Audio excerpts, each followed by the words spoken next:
All right. Good to be with you all. Good morning to you. Welcome to Village Church. If you are new to Village, good to have you. My name is Mark. I'm one of the pastors here, and we are in week 9 of the Masterclass. And so really, it's a class where we are exploring kind of the big questions of life, and hopefully you're here exploring those. And we're using as our text 1 Corinthians, which was a letter that the Apostle Paul wrote in the first century to a church that he founded in a city, much like the cities that the churches that we are networked with are a part of, Langley and Calgary and Surrey.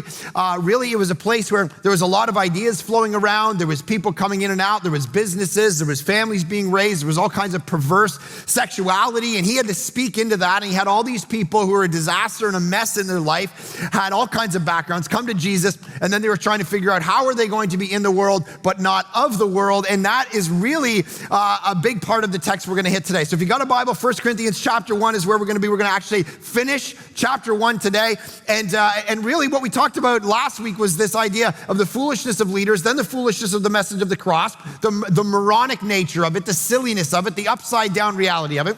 And then this week, and what we talked about was that Paul said you can live your life by the logos of the philosophy of the world and intelligence and technology, and you think that that's going to solve all your problems, or you can do it by the logos, the logic of the cross. And we talked about the idea that Jesus came and he died on a cross for you, because of you, and instead of you took the wrath of God on himself, the sin of the world on himself, your sin on himself. And really, this is a beautiful message, because if you're just left to, there's 2 ways you can live your life, Paul said. You can be left to yourself, where you have to kind of atone for your own sin. You have to figure out, even if you go through the Bible, we see that Jesus, remember Shiloh sang that Avril song, and it's basically kind of a reworking of almost Jonah when he's in the whale and he's dying, and he writes a poem and he says, I'm choking in here in these weeds and I'm dying, and God, would you deliver me? And for Jonah, God said, okay, yes, I will deliver you. When you look to me and say, take this cup from me,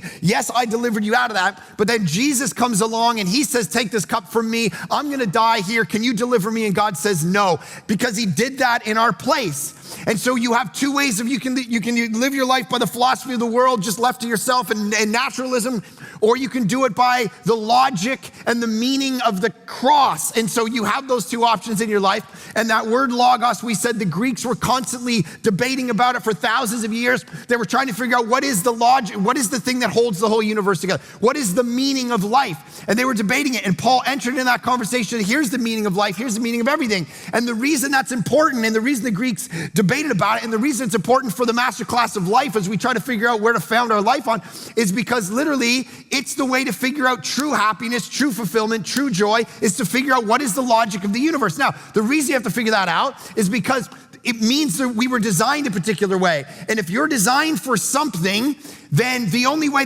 you're gonna actually flourish, the only way you're gonna be joyous, the only way you're gonna find meaning in life is if you figure out what you were designed for, so you can fit into kind of like a puzzle piece. Like if you went over to a friend's house and they had a coffee maker and they were using a coffee maker as a doorstop, or they were trying to cook a steak on a space heater, you would be like, my gosh, that's not what a space heater was designed for. It's not what steak was designed for, and it's gonna be dangerous and it's gonna be awful, right? It's like when I tried to cut up cabbage and cut up the red peppers and thought they were tomatoes and lettuce to put them on hamburgers. It's not what cabbage was designed for, all right? Sitting on your burger, red peppers, that's not what they were designed for. And so things are gonna taste bad and it's gonna possibly be dangerous for you.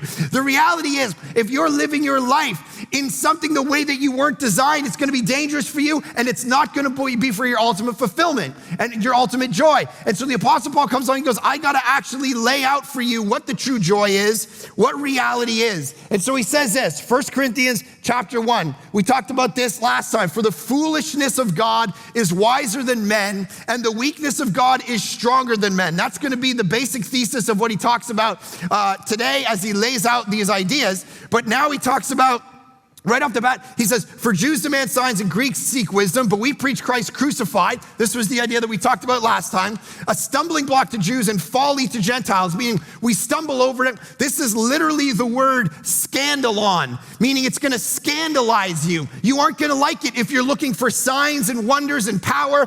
And you're not gonna it's gonna be foolishness to you if all you're looking for is what is the most logical thing. And he says, but to those who are called, which we'll get to, both Jews and Greeks, it's the power of God. The reality is you start to actually love it, and it's the wisdom of God. For the foolishness of God is wiser than men, the weakness of God is stronger than men. And then he says this, for consider. Now, let's just stop right there, full stop. The word consider. Here's the beautiful thing about this word. He says, okay, you've got the cross, you've got the logic of God, it's all upside down, it's all backwards. Now think on and reflect on your life for a second. Consider. When you stop and you consider things, you begin to realize some of you don't have any time to stop and consider. You don't wonder about what is your place in the world, what is the meaning of life. You're just go, go, go, go, go. You work, you raise a family, you try to define reality for yourself. And Paul says, actually, here's what I want you to do. I want you to consider something. If I said to you, let's meet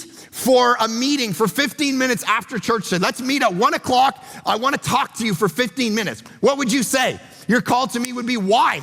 What's the purpose? You want a justification for that meeting. You don't want to just walk into the meeting blind. You don't want to you'd be like, what is the purpose? But the reality is, Paul would say, you have to be very careful because a lot of you are going through life without having answered the foundational questions of life: origin, meaning, morality, destiny. Where are you going? What are you actually doing anything for? Meaning, you want justification for a 15-minute meeting in your life. You want justification for everything, and yet you don't have justification for your own existence. You don't know why you're here. You don't know where you came from. You don't know what your purpose is. And so he says, how about you become the kinds of people who actually stop and consider for a moment. Consider yourself. Consider who you are. And last week he did what we called the critique of pure reason, where he said you can't just reason your way to figuring out what your purpose in the universe. You can't. The reality is it actually goes against logic and reason. So we need something else. And we've talked about this before. Stephen Jay Gould, who's an evolutionary philosopher and biologist, pointed out that science by itself, reason, rationale by itself can't actually get you to adjudicate the question of God's existence because it's physics. And so the scientific world deals with the physical realm, and it can't answer the question of a metaphysical God who transcends nature. And so the reality is you need something more than logic. You need something to actually transcend logic and enter in. It's not your rationale, your reason, your cognitive faculties are not enough to figure out if God exists. And so what did you need? You needed the foolishness of God to actually, you needed not logic, not rationale, you needed revelation. You needed God himself to come down in the person of Jesus and say, look, I exist, I'm here. There's no way you can reasonably, rationally get yourself logically to me. So I've turned logic on its head, and I've come down and I've broken into history in order to show you everything about what you're built for. It's almost like, have you guys seen the movie Inception? All right, so Inception, when it came out a couple years ago, it's of course this messed up movie where you're in a dream and then you're in dream within a dream and then you pop out of one dream and then you got to figure out whether, and then by the end of the movie, Leonardo DiCaprio gets back to his two little kids and he's got this little spinner and he spins it on the table and to figure out whether he's in a dream or not a dream, and it's gonna topple over, if he's not in a dream, and it's spinning, and then you see Leo kind of walk to his kids and then the camera zooms in on the thing spinning and you're waiting to see it topple to make sure he's back in reality, and then the camera does what? Cut. And it does not show you whether and you're sitting there and you're saying, well, is he in a dream? Is he still in level 1? Does it need to pop out? Is this reality? What's going on here? And everyone debated it, and that's why he went back and saw it 3 times and tried to figure out, well, the walls are closing in, is he a dream? What is he? I don't understand. Is all of life a dream? I don't even know if I'm in a dream right now. And so you're all messed up and everyone's freaking out and everyone's debating it. And then Christopher Nolan gets interviewed 6 months after the movie comes out. And finally, we have the author. Finally, we have the guy who wrote the movie, directed the movie. He's going to tell us reality. And they said, he's a dream or is he not a dream? And he did the classic artist thing. I don't know. What do you think? No, I don't know. It's what you think. It's like, what are you talking about? So that's not what we want. What we want is the author to step on stage and tell us, here's the mystery. Here's the answer. Here's what it's all about. And in Christianity, Jesus, the author, showed up to say, here's reality. Let me tell it to you. Here's what to do with your sex life. Here's what to do with your family. Here's what to do with work. Here's what to do with your money. And Jesus literally showed up and showed us all of those things. He said, here's what to do. Now the question is, what are you gonna do with that? Now you can choose to reject Jesus' version. You can choose to be a Muslim, a Hindu, an atheist, an agnostic, whatever you wanna do. But the reality is, Jesus actually showed up and he actually explained, he exegeted to us. Here is what raising kids is about. Here's what marriage is about. Here's what your life is about. And so reason actually couldn't get us there. Now, the reason we might reject Christianity, the reason we might reject the foolishness of God, the foolishness of the cross, is because it's actually really hard to swallow. It's hard to swallow the concept of a God becoming human and dying for us, because that looks like a defeat and we like victorious things, so it's actually really hard to swallow. But here's the beautiful part of it. If you don't want to take your life in the version of the cross, then all you've got is your reason and rationale and naturalism. And Ernest Becker, who's a great psychologist in 1970s, wrote a book called The Denial of Death, Pulitzer Prize-winning book, and he says this: all the analysis in the world doesn't allow the person to find out who he is and why he is here on earth, why he has to die, and how he can make his life a triumph. It is when psychology pretends to do this, when it offers itself as a full explanation of human unhappiness, that it becomes a fraud that makes the situation of modern man an impasse from which he cannot escape. Meaning, we look at the cross and it offends our reason. It looks stupid to us. When I first became a Christian, the reality is I would believe in Jesus and I'd take my Bible to school and I would explain it to people and they would just blink at me. They'd be like, what are we doing here? I don't understand. Why don't we just go out and smoke drugs and steal again and go sleep with girls? I mean, we're 17, we're 18 years old. What are we doing here? We need to go out and do this with our life. It's silly. I would sit with my Bible and I would eat dinner with my family and then I'd say, okay, I gotta go to church now. And I'd grab my Bible and they'd go, what are you doing? You're part of a cult. This is stupid. This is silly. And the reality is everyone thinks that it's foolish, right? Everything, it's ridiculous. Christianity is ridiculous. I can't believe it, until they don't. Until it becomes, listen, my buddy, Brian, we were really good buddies until he thought everything I did, the way I was living my life, the way I was just defining my life by the cross versus the wisdom of the world was stupid, and he'd make fun of me until the day he slept with a girl and he realized that he thinks she might have HIV, and he ends up in my basement crying, saying, I wish I did life like you. See, it was stupid until people's life. A girlfriend of mine, she actually aborted her child.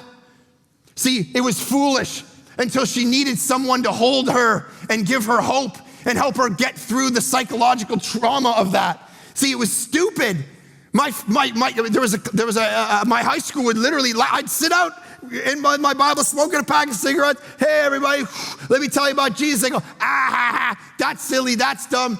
And then there was the day that our buddy, he used to sit 3 desks over from me, a really good guy. Actually, when my father passed away, and people were wondering what was wrong with me, why I was so sad, started making fun of me in class, he stood up and he called all them out and said, you don't make fun of Mark, he's my boy now, even though I never talked to him before because he was like a gangster. He's like, all of you are a joke, all of you are ridiculous, never talk to him again or me and my brothers will beat the crap out of you. All right, he stood up for me, I was like, wow, this guy's legit, and 4 weeks later took his life. And that desk is sitting empty and everyone at my school is walking around like zombies, wondering what is the meaning of life, and all of a sudden, this foolishness wasn't foolish anymore. They needed something to hold on to.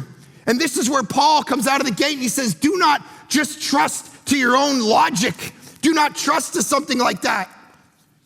See, half of the people, when I tell them about Jesus, they just laugh and they'd go on to the next party. But some, and this is what today's about, some would believe and they would cherish and they'd be in awe. Some would actually say, this is something I want to define my life by. Is that you? Or are you the kind of person? Here's my fear, that we are at a point in 2018 that we try to do something. We've created a third category, what people are now in the modern vernacular calling atheist, which means they are, I was reading in The Atlantic, 2003, there was a published article in The Atlantic and it said this: Recently, someone asked me about my religion. Atheist, I was about to say, but I stopped myself. I used to call myself an atheist, I said, and I still don't believe in God, but the larger truth is that it's been years since I really cared, one way or the other. That was when it hit me, an apatheist. I'm apathetic to the question. I don't even care. I don't, and Paul would say to you, if that's you, like I just go, I'm a realtor, I'm a soccer mom, I'm a teacher, I'm a nurse, I'm a businessman, I'm a student, and I'm just going through life, and I don't need to answer the question of God. I don't need to answer the question of meaning. I don't need to question where I came from. And Paul would say, you are weak and scared. Why are you afraid? Choose a side. Don't be that guy who just kind of coasts through life with no opinions, never plants his flag anywhere. No one likes that guy. I actually played golf a few weeks ago with my three buddies, and we played this game called Wolf. And so for those of you who are golfers, you play Wolf before. Wolf is a game where you get up and it's a different person every hole, and you drive the ball. And once you've driven the ball, then you watch the second guy drive the ball, and then you can choose whether you're gonna take him as your partner or one of the two other guys, knowing that they're good, and then you're gonna go and then you're gonna try to get a point because you're gonna choose the best guy in the foursome. So, I mean, strategically, you always choose, there's one guy, he's just the best golfer of the four of us, so I always choose him. It's like, we're gonna get a point because he's good. And so we would just do that, and we were gaining points. But this fourth guy that we were playing with was so nice. He's actually a pastor. So he's one of these pastors like who cares about people and has a heart, and he's like, and he was so caring that he would never choose anybody because to choose one of us would make the other two feel bad about themselves. So he would just choose himself, even though he was terrible. So he just chose himself. He didn't even come close to winning. And by the time we're all saying, we're just laughing at him. We're like, what's your problem? Here's the thing. He never wanted any of us to feel bad about ourselves, but he lost horribly. But we all liked him, I guess, in the end. But he didn't want to offend anyone, because if he chose him, that means I'd feel bad about myself. The reality is this: don't be the coward who doesn't choose. Choose a side. You got to understand, Paul is telling you, you cannot coast through your life. Consider your life. And then he says this. Second thing he says, consider your calling. Here's what's crazy. Remember what he's done so far. He's said the foolishness of leaders, the stupidity of it, the dumbness of it, the moronic nature of it. Then he's saying the foolishness and moronic nature and the silliness of the cross. And now he says, what's a third example that I could give? Oh, here's one. Our egos need to be held in check. Let's talk about, he just turns and he looks at the church and he goes, let's talk about you. You're dumb. So the foolishness of the cross, the foolishness of leaders, and then he says, actually, let's just talk about you. Not many of you were wise according to worldly standards.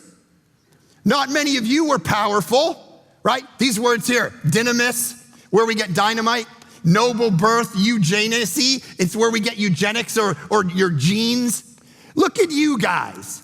If I want to use an example of how God is so upside down and backwards that he wants to get all the glory and look really good, and so he does everything upside down. He defies reason and by using leaders, but make sure you don't elevate those leaders because leaders are stupid and silly and dumb and they're gonna fail you. And then the cross is upside down and backwards and silly. And now let's talk about you. And he looks at the people and he says, not many of you were wise according to worldly standards. This is a way, he's literally, in verse 28, he says, look at, God chose what is low and despised in the world. And then he says this, things that are not. You know what that word, that phrase in the Greek is, things that are not?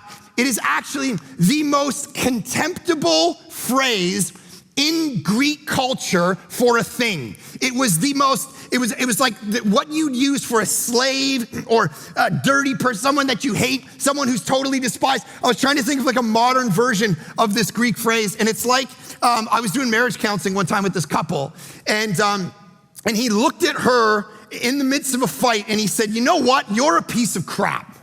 That's what he said to her. He didn't, of course, use the word crap. I'm saying that because you're good Christian people. And I thought, my gosh, that's like maybe the worst thing you can say to another human being, right? You are a piece of garbage. Like, that's awful. That's terrible. And the reality is it's almost like Paul, this is the most terrible verbiage in Greek culture that he could use, and says, hey, listen, so this is really good for your ego, but he's basically saying, remember, these are descriptions of who? You. Now I know, most churches are like, don't worry about it. You're the best. Just do your best life. You're going to get it. And Paul comes out of the gate and he goes, you know what your identity is? You're so dumb, useless. You're a thing that is not. You're a thing that is not. Now, it shouldn't thus surprise you when you look at the modern world and they make fun of Christians. When they make fun of, when Bill Maher makes fun and laughs at Christianity, when your friends, when media laughs at Christianity, it's always been that way. 178 AD, Celsus, who is a philosopher, he wrote these words about Christians. He said, let no cultured person draw near to Christianity. None wise, none sensible, only if a man is ignorant. If anybody's a fool, let him come boldly to become a Christian.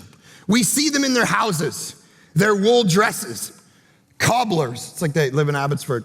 The worst, the vulgarest, the most uneducated persons, he says.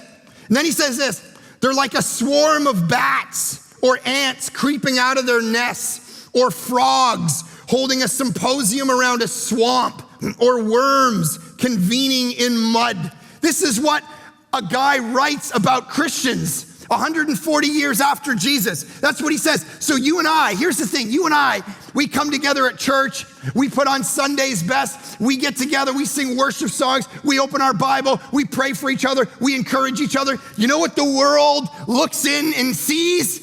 A bunch of frogs calling a symposium in a swamp. A bunch of ants, rats, what he calls worms convening in mud.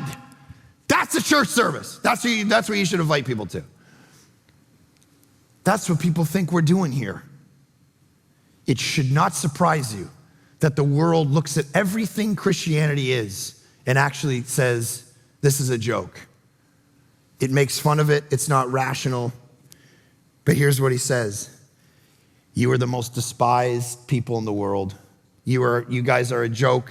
You're brutal. You're not of noble birth. You're not powerful. But you know God. And that's messed up. You can't say I came from a good family, and that's why I know God. You can't say I'm powerful, and that's why God uses me. You only say I'm a disaster, I'm a wreck. And some of you are like, yeah, no, but I am very powerful. I run a business. I actually have a really good family. I'm actually have a lot of money. And some of you do, and some of you look like you're of noble birth and look like you're powerful. But here's the crazy thing. I'm your pastor, and I know that you're actually not those things, because the thing behind the thing is I do your marriage counseling. And I see even those of you who are powerful, you're dumb. You say really dumb things to your spouse. You don't raise your kids right. You make massive mistakes in business. I was counseling a few years ago, one of the richest people I know, and he looked at his wife and he's like, hey, listen, you're not running the kids right. You're not running our house right. I think I'm gonna bring in somebody to look at and evaluate our kids because I don't think they're right. They're 2 years old. I don't think you're doing a good job. I don't think they're right. I'm gonna bring someone in and they're gonna tell you what to do. I'm like, wow, you may be the dumbest human being I've ever met in my life, because not even the poorest person in the world is gonna say that to his wife if he's smart. That's a way to shut down a lot of stuff for a decade. Oh, you're powerful. You're of noble birth, but you're foolish. I'm talking about you are foolish. You are so desperately in need of God, it's mind-boggling. You are so desperately in need of the grace of Jesus. This is why it's ridiculous when people look in at the church and go, I don't want to become a Christian because it's full of hypocrites. I don't want to come to church because it's full of hypocrites. It's full of hypocrites. You know what Paul just said? Of course it is. Look at it. You're the foolish in the world. You're the weak in the world. You're the low. You're the despised. I know this is doing nothing for your ego right now. I know, I'm sorry. But don't look in at the church. If you're here and you're exploring Christianity, go, well, there's some hypocrites. Of course there is. Listen, I'm getting on a plane in a few hours, and I'm going to this gathering of leaders so I can become a better leader. I'm going there for 2.5 days to learn. And when I land, I'm hoping to be able to travel to a jail and visit a guy who used to come to our church. And I journeyed with him, and I married him, and I walked with him, and I would sit in the coffee shops and laugh with him. And you can look and go, oh, hypocrites, people in the church. Who, if you're a follower of Jesus, why would you ever end up in prison? And you miss it. Because it's people like that. You see, he comes to know Jesus and values and cherishes and is in awe of the cross and what it is, precisely because he's the kind of guy who goes to jail. Not in spite of it. Because people who believe in Jesus are foolish and weak and despised and low because they recognize in themselves, they say, man, I mean, have you ever thought about the kinds of people Jesus actually hung out with? Like, think about the people. I wrote a list: tax collectors, lepers, Zacchaeus, who was 3 feet tall. Picture, Jesus was walking around with a circus.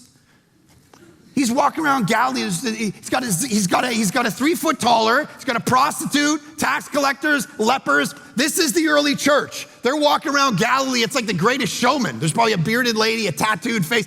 Jesus is walking around. It's just like, when the mama know, I'm gonna shut your mouth. Hey, this is me. Whoa. Running down the bullet. It's my skin. All right, that's it from Greatest Showman. Go watch it later. It's almost like Jesus is walking around with a circus of crazy people. Like if there was a poster for the early church, it would literally be Jesus like standing with all, it's like Zacchaeus was all right, this prostitute, like, yeah, I'm cheap. All right, there's like a leper, like this is the crew Jesus walked around. He didn't go down to the University of Jerusalem and pick the top 12 master's students and say, we're gonna change the world, man. He picked these people. Nonsense. Traveling circus, Greatest Showman. And he said, come here. Why does he do it? Because here's the thing. Look at this is beautiful. If you've become a Christian at all, here's the reality behind the reality and why it actually ever happened to you. You might say, I believed in Jesus at this moment, or I did this, or I do that. Here's what he says. God chose, God chose, God chose. Wow, but I thought I chose. I thought I was, you know why he does that? You know why he's the one who chooses? You know why Ephesians 1 says you're saved but by the grace of God through faith, and even that is a gift of God, that even your faith to believe in Jesus was given to you as a gift by God. You know why? So that no one will boast. That's his whole point, right? That's the whole point of this passage, is he says, so that, this is the word hoste in Greek. It means, what's the purpose of this? So that no human being might boast. So that you can never say, the reason I became a Christian was because I was so smart. Again, this is Paul's second critique of pure reason. And he says, smarts, intelligence, noble birth, power never could have got you, Jesus. You had to come to the end of yourself so that when you became a Christian, the thing behind the thing, it was God pursuing you, as the old guys used to call him, the hound of heaven. Why? So that you can never look at someone and say, hey, I figured this out myself. I was so smart. I used art and technology and my intelligence, and I figured out there's a God in the world, and then I did this. And he goes, no, you don't understand. God was pursuing you when you were off doing your own thing. You were an enemy of Jesus when he died for you. and he pursued you and pursued you and he saved you and he chose you so that at the end of your life, you stand in the presence of God and you say, I can't boast in anything that I did. No intelligence, no noble birth, no power. I only boast in you. You're the one who chose me. So that you might live a life of pure gratitude in the present time. That's his point. When I was down in California a few weeks ago with my kids, they had gone in, I was sitting on the beach, and the waves were super crazy. They were like built up, and you couldn't really go in the water because there was this massive undertow in a way that the locals said, we haven't seen this in 10 years. And so we're sitting there, and I'm reading my book, and I see this guy, and he runs across the beach, and he looks back. He's got his son, and he says something to me. He's like, hey, man. I'm like, I don't understand. And so I just keep reading my book, and he goes over a hill, and I can't see anything. And then after about 3 minutes, I'm like, his face kind of looked a little like emergency. And I was like, maybe I should wait a couple more minutes and just see what happens. And so I sat and I waited, and then I'm like, maybe I should go help him. Was he talking to his son or was he talking to me? And I stood up and I walked over this hill, and I see this guy, and he has these two probably 60-year-old people, a woman and a man, and he's dragged them up on the sand, and he's dripping wet and they're dripping wet. And he literally had gone in, they had walking along the beach, the water had grabbed them, pulled them into the water, and they were drowning in the undertow. And I'm sitting there, reading my book, and the guy's like, help me. I'm like, maybe in a bit. What? There's help? Oh, what's going on? So I get over the thing, I see this. These people are laid out, they're dripping wet, and he's sitting there, he's like panting, and I'm like, my gosh, he just saved their life. Now, here's the crazy thing. What do you think's gonna happen? I'm thinking these people are gonna write this guy a check. He just changed their life. They get up and they're like, oh man, my camera's broken. And then they pull up their pants, and they literally went, oh, crazy times. And they walked down the beach. And this guy's sitting there like panting. He has no energy left. And I'm like, and he just looks up and he just shakes his head and he walks away. And I'm like, look at these, there's no gratitude here at all for what this guy did. They're just going through life, these entitled, people just, oh, my camera's broken, I can't believe it. Just keeps walking. And I'm sitting there going, man, this is like 90% of Christians that I know. God chose, God saved, God moved, and we just whistle our way through life and go, that was a close one. Can I get a new camera, Lord? Can't you put more money in my bank account? Can't you heal me this one time? Can't you do this can't you do this? Hey, it's not enough what you've done. And I live in no gratitude at all. I just go through life.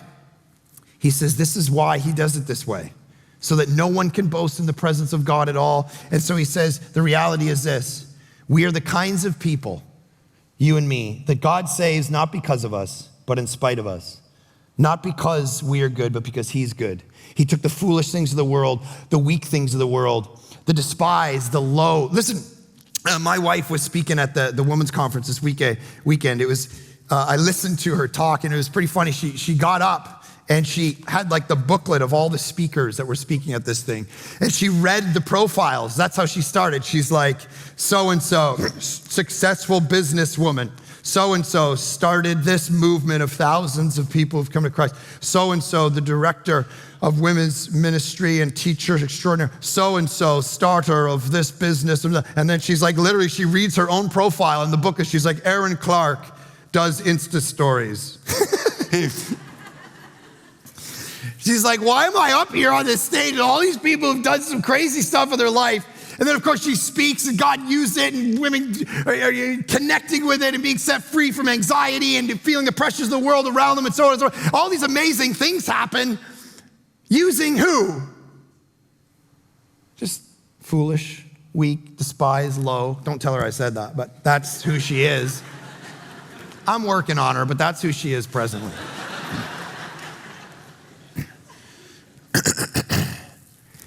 God takes the nonsense of the world. He takes a church that started 8 years ago with 16 people and a 29-year-old kid in a hoodie with Tourette's. Man, why? We don't do anything interesting. We don't do anything so spectacular here. We just teach through the Bible verse by verse. We don't do any special music a bunch. We don't sing Michael Jackson. We don't bring in helicopters and wrestle tigers on stage. Kind of boring. Kind of guy chatting with you. Usually at you. There's nothing special. I mean, we did church in the park.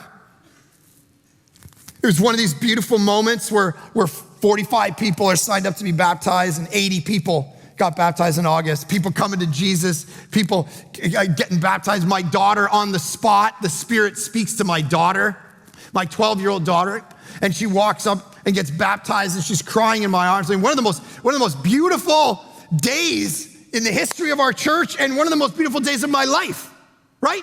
Let's be honest, you baptize your kid. And you know what I felt like at 9 o'clock that morning, just before I got in my car? Like this. I'll show you a picture.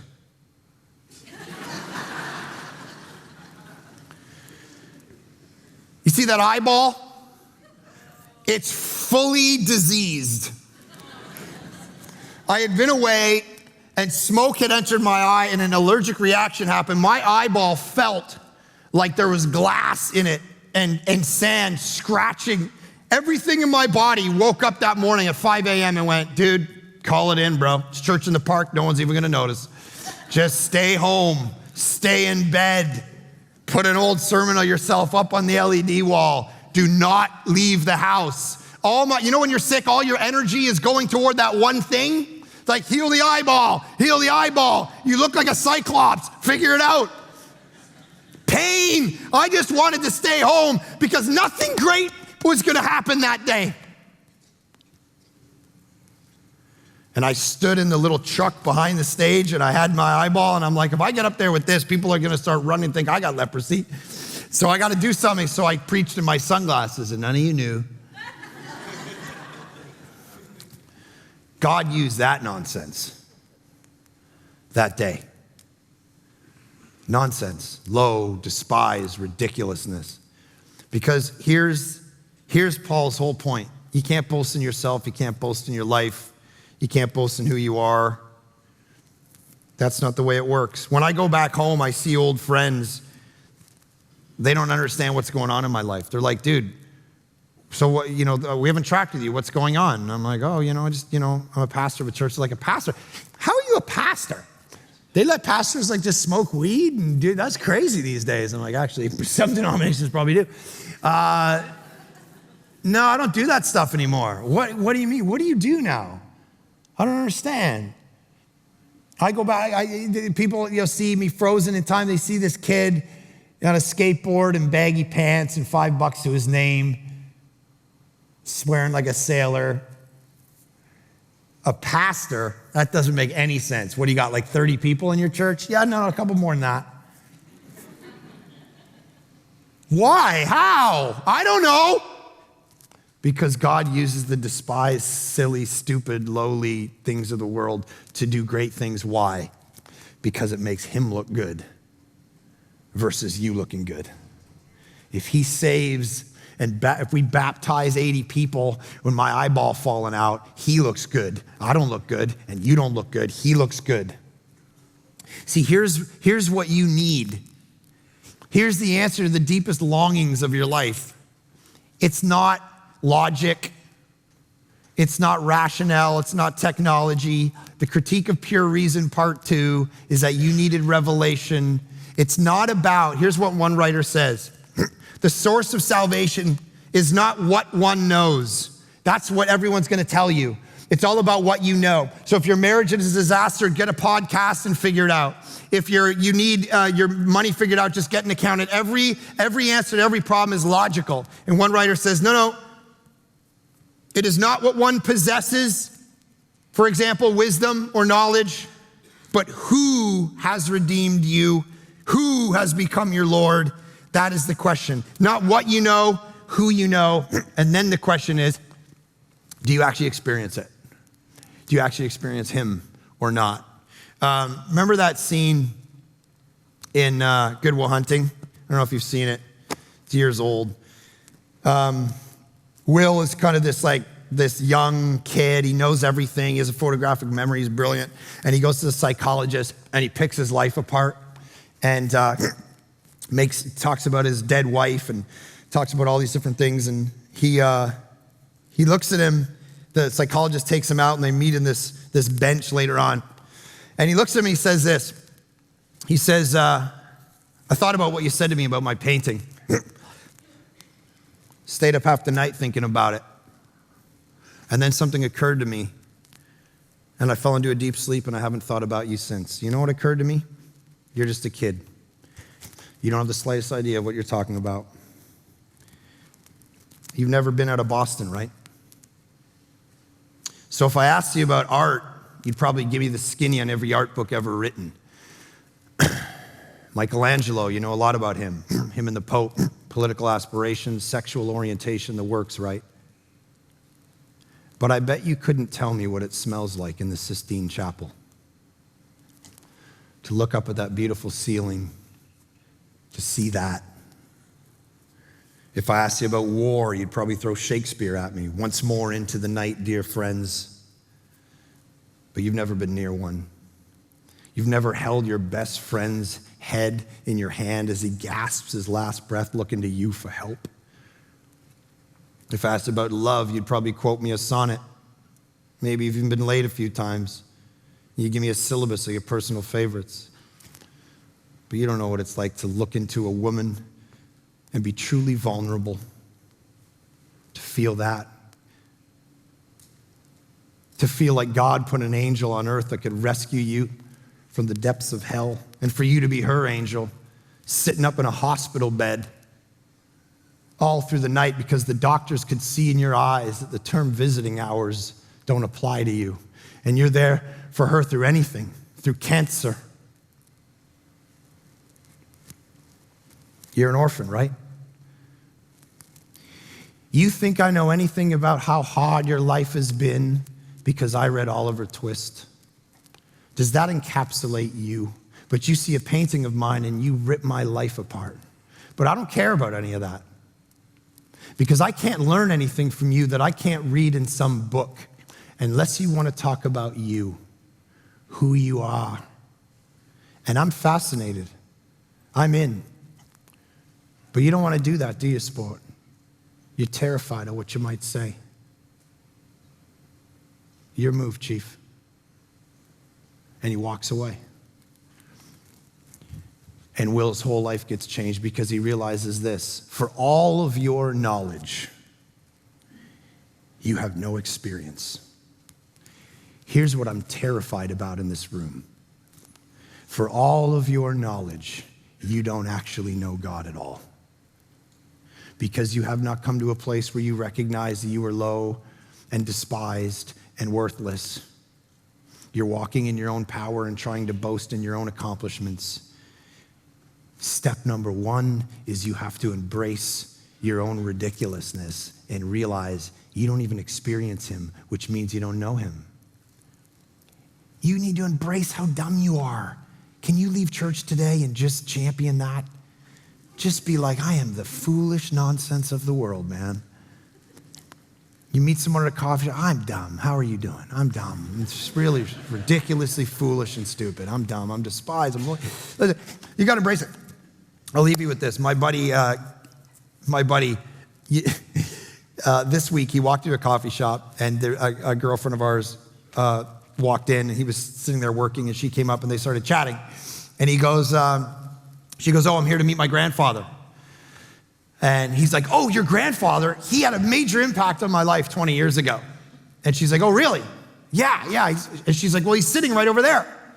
Oh my goodness, I want to go say thank you to him. He was my alpha leader. He was an amazing man. Great, cool. She's like, now he's struggling with Alzheimer's a little bit. So he's probably not going to remember you. That's okay. And remember, my grandma passed away about 10 years ago, so this is his new wife. Oh, that's fine. I just want to go thank him. And so he gets up and walks over, and she gets busy with the kids, and the kids start complaining they want a cookie or whatever, so she goes and starts hanging out. This is this week. And he walks up to this couple, and he grabs the guy by the shoulders. Hello, Dave. And he just rubbing his, Dave, You have had such huge impact on my life. Remember, I'm Danny. Remember me? You massively impacted my life. And the guy's looking at him like, what? And his wife looks and goes, I don't think so. He's like, no, I know you don't know me. Danny, I know you don't, it's fine that you don't remember me. It's fine that you don't remember me, Dave. It's fine. I'm Danny. You impacted me so much. I just want to tell you. And the guy goes, I don't remember. He's like, I know. It's okay. It doesn't really matter because I just want to tell you helped me through a really tough time. And they just sat there blinking at him like, what is going on right now? And he's crying, talking about how they got, and this lasts for 4 straight minutes. Until the girl turns up from her kids and sees that ain't her grandfather.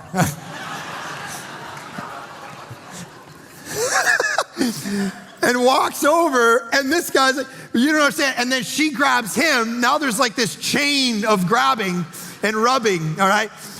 And she's like, she's trying to like get his attention. And he's like, listen, this is what you did. You helped me through this time of my life. Remember we did Alpha? And the couple's like, what's Alpha? And he's like, don't worry. I know you don't remember. It's okay. And finally she's like, I'm sorry. He's got the wrong people. I'm really sorry. And they're like, and people around the coffee shop actually had heard the setup and never interrupted him and just laughed the whole time at him, all right? Now, here's the point. I'll pray for you. Spiritually, that's you. Groping your way through life, being dumb. Good thing your salvation is not based on you. Father, we are very grateful that we got chosen by you in spite of us, not because of us. And that our salvation is based on you, not us, so that we can't boast.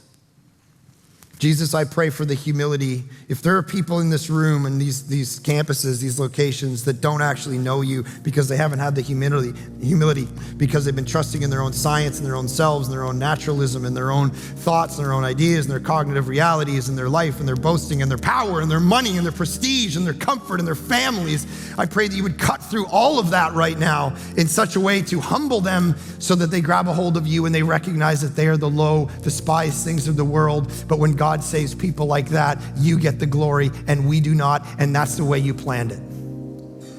Let that change us at the core of our being, not only what we do, but what we want to do, and let us bring glory to you in all things. And as we move on now to all the other issues that Paul starts into in chapter 2, all the other topics of Masterclass that hit our life, let all of the last stuff of the last 9 weeks about Jesus and the cross be foundational so that we move forward with nothing other than that in our eyes, in our hearts, living for you. In Jesus' great name we pray. Amen.